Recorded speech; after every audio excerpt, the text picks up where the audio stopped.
Hey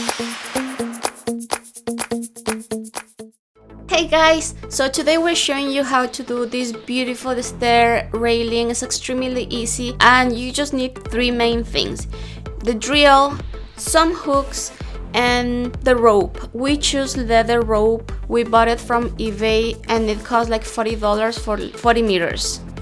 So our next step will be just making holes on the wood. Remember that the drill bit has to be smaller than the hook, so then it will be tighter.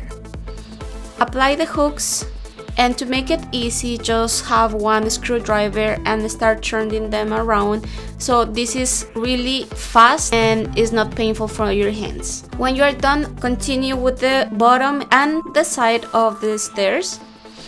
Your next step will be just putting the rope through the hooks in any direction that you want. You can make it as tight or as busy as you want.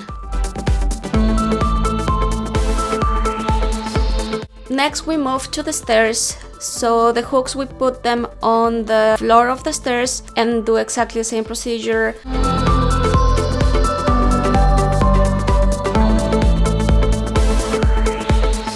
When you are done, make one tight knot and try to hide it. Pretty much this is the end result. It took us like 3 days just because we didn't have time, but it will be maybe 1 day for you guys. Really easy, and if you wanna see how we did the entire process of our stair renovation, just keep watching the other videos. See you soon!